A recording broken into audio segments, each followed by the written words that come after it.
Hi guys, so this is the fourth part of our basic web development series. So in this part we focus on HTML tables. Okay,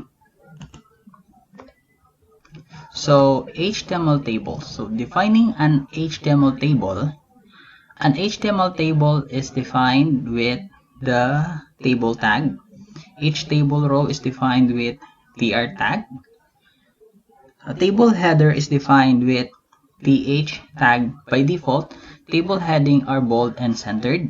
Then the table data cell is defined with td tag.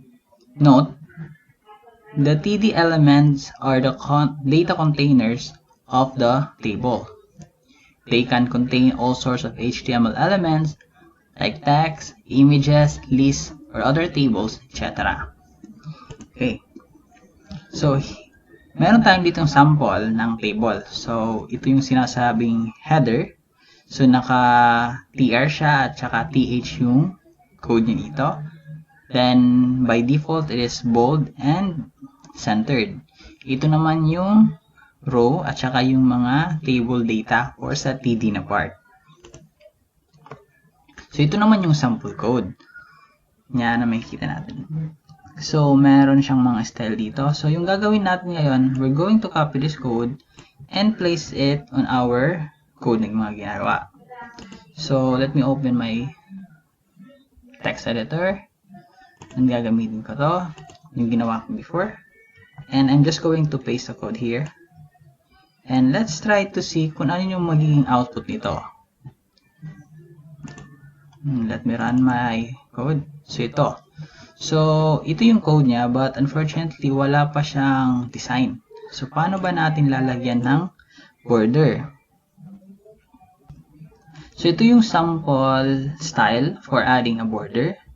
So, let me try to copy lang itong code.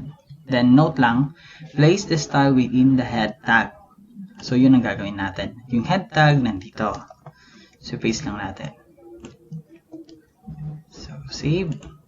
Refresh. Yan. Mayroon na siyang border. So, ano ba yung nangyayari sa code natin? So, yung tr is indicate yung row. Then, ito yung mga column. Pero, for the heading. Kasi, th yung nakalagay. Ito naman is another row. Pero, for the data na part. It is because td yung nakalagay. Okay, so anong nangyari dito? Ba't nagkaroon ng border? It is because of the style. We specify the border and meron siyang 1 pixels, solid siya, at saka yung kulay ng border is black. Then dito naman, merong border collapse at saka collapse. So if we're going to delete this one, tingnan natin kung ano mangyayari. Yan, nagkakaroon ng mga double line, so hindi siya solid tingnan. So, para maging solid siyang tingnan, ibabalik natin yung border collapse. Yan. Then, refresh. Yan. So, that's how we do it. Okay. So, meron tayong mga scenario pagdating sa table. So, yung table number 1, ganito. The name nandito, yung contact number na header nandito, at saka yung contact number 2 nandito naman. At saka yung data niya. So, yung nangyayari ganito. Ito yung table number 2 with merge cells or yung column niya naka-merge cell. Then, kung titingnan natin dito, instead na contact number 1 at contact number 2, dito contact number na lang. So, paano natin gagawin yan pagdating sa HTML table? So, meron tayong dito mga explanation. So, merge cells regarding columns. To make a cell merge more than one column, use the colspan attribute. The value of the attribute indicates the number of columns you want to merge. So, ito lang. Ito yung attribute na sinasabi. Then, the number 2, it means na you're going to merge to the 2 cells.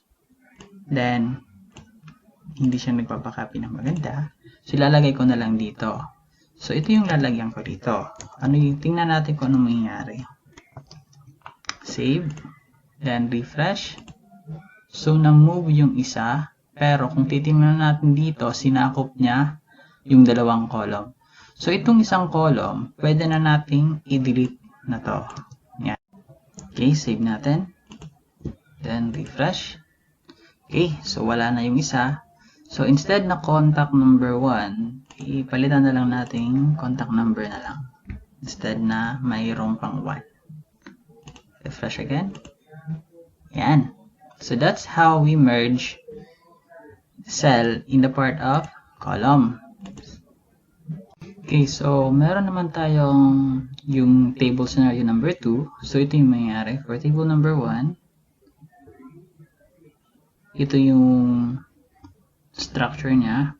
Pagdating naman sa table number 2 na kung saan meron na siyang merge cell of the row, then ito yung mangyayari. So paano natin gagawin yung ganun? So meron tayong dito ang sinasabing to make a cell merge more than one row, use row span attribute. The value of the attribute indicates the number of rows you want to merge. So itong code na nasa left side, ito yung code ng hindi pa naka row span. So let's try to test that muna. Kung ano yung output niya. Okay, yun ang output niya. Meron dito. Ngayon, if you want to row span na, lalagyan lang natin ng row span dito. So save, refresh. Na-move yung isa. So yung gagawin lang natin is to remove the other row. The other cell of a specific row. So if we try to refresh, so wala na yung isa. So i-remove na rin natin tong 1. And refresh. Okay. So that's how we do it pagdating sa row span. Okay?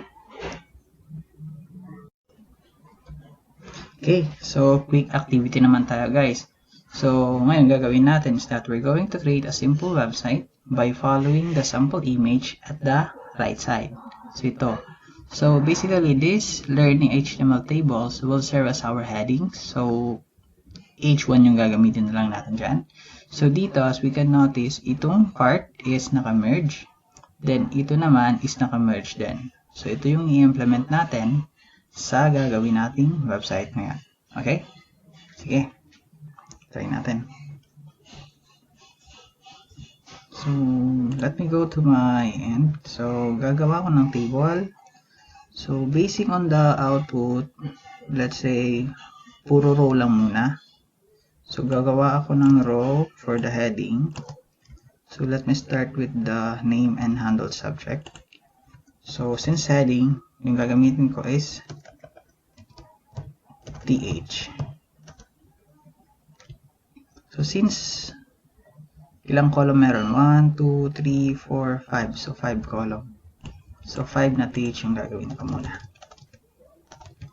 Okay, so dito yung names. At saka dito yung handled.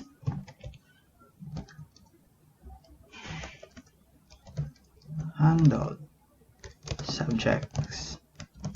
Okay.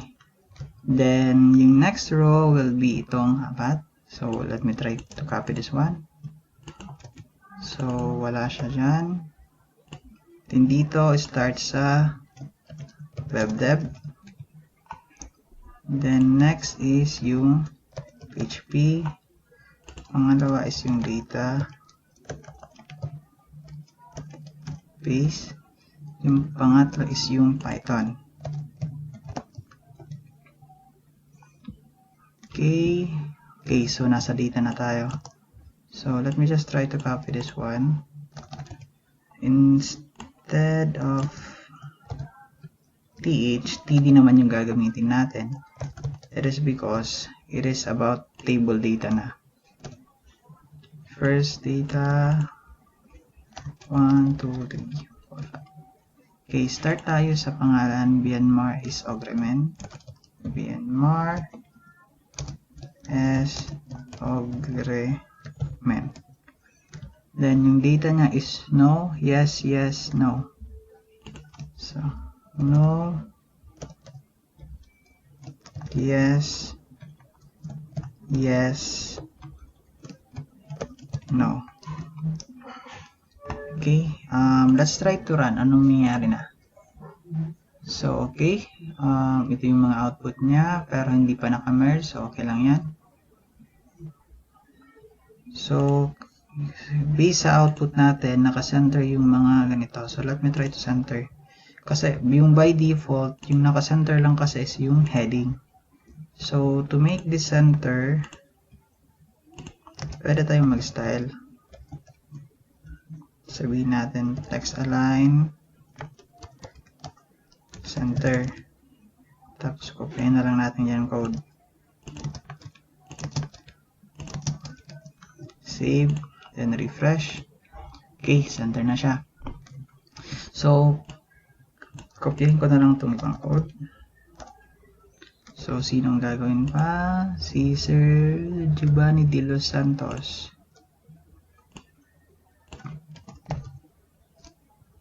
Giovanni and de los Santos. Then, ano yung mga data niya? Yes, no, yes, yes. Yes. No. Yes, at saka yes. Okay, save. Refresh. Okay, yes, no, yes, yes. Then, i-copy ko rin. So, yung sa akin naman. Yes, Raymond M. Dailo. So, dito, yes. Save and refresh. Yan. So, the next thing na gagawin natin is how we're going to merge this part. So, it occupy 1, 2, 3, 4 columns. So, from the heading part, dyan natin ilalagay yung call span. So, ilang column yung i-merge natin? There are 4. Then, try natin kung ano mangyayari. So, as you can see, meron ditong sumobra. So, yung gagawin natin, itong tatlong TH yung i-remove natin. Save. Tapos, refresh. Yan. Yun na. Ngayon, dito naman yung i-merge natin. So, since this is all about single column but 2 rows, therefore, we're going to merge yung row span niya. 2.